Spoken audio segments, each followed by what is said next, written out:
while we're there, we might as well talk about the beach then, because it's one of the big jobs you've done. And No, the big job. You did say that it's your favourite job of all time once. Is it still your favourite job of all time? In terms of the movies, yeah. I mean, I've only done 4 or 5. But in terms of movies, in terms of on-camera work, yeah.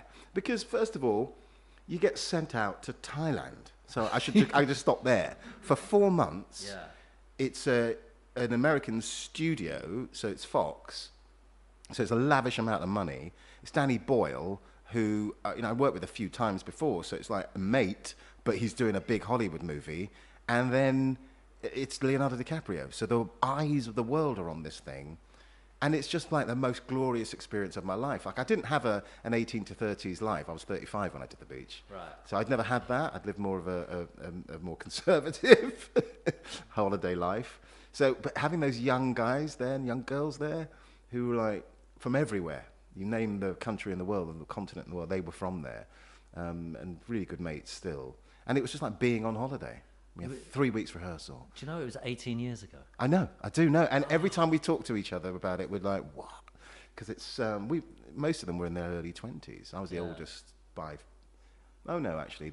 Tilda was a little bit older, and one of the guys was about 5 years older than us. Didn't Leonardo celebrate his 25th birthday? In wild style. In wild style, yeah. What was it like? Well, he had a villa.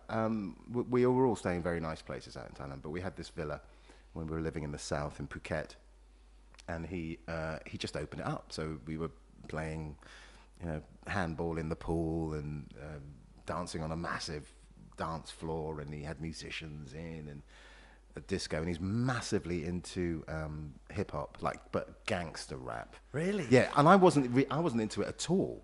So it was really weird that this sort of pasty-faced white dude and this black guy. I'm like, oh, well, that sounds a bit. What's he saying there about the guy's mum? I'm not sure that I like that, Leo. But he was massively into that, and he had his little entourage with him. Beautiful kids, actually.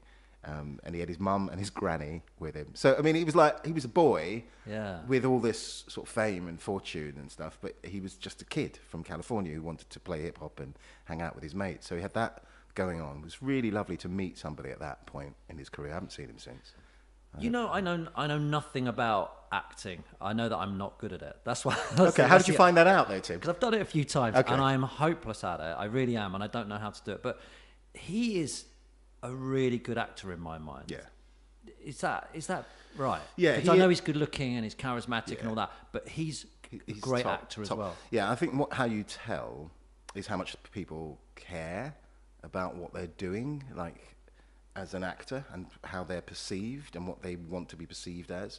So I remember sitting very early on with him, and we were chatting about how everybody in Thailand knew who he was, and how he'd go up into the hills, these very obscure little monasteries, and there'll be people walking around with Titanic T-shirts on. Wow. And I said, how do you feel about all that, like being nowhere in the world that you can go? And he said, he accepts it, that it's part of the game, which is very wise. But then he said, but I don't feel that people really see me for what I am, and I don't really want to be that poster boy, that I like, obviously loved Romeo and Juliet and doing Titanic, but the way people perceive me now is not quite what I want. I want to be an actor. That's why I'm doing this, he said. Because the beach was a sort of anti-hero. And I think he purposefully wanted those characters. And you can see now he plays those really brilliantly, because otherwise he knew he was going to get shoved into that pretty boy lead actor. But those parts aren't the most interesting. The interesting ones are the strange characters and the quirky characters and history that he wants to play, and also that writers write. So he was determined to be seen as an actor. I read an article once on him, and he was talking about the art of acting. Oh, yeah. And clearly he knows his stuff. But the one thing that really occurred to me, because I've tried to do acting on TV shows and stuff, messing about, doing sketches and stuff. And he said it's really hard to act naturally. You have to be such a good actor if you want to act naturally. You have to be an actor first and act before you learn to act naturally. And it makes sense to me. It's perfect sense, but it sounds such a weird thing to say, but to actually come across as natural as he can and as you can, great actors can, it's hard work. You have to go through being an actor first.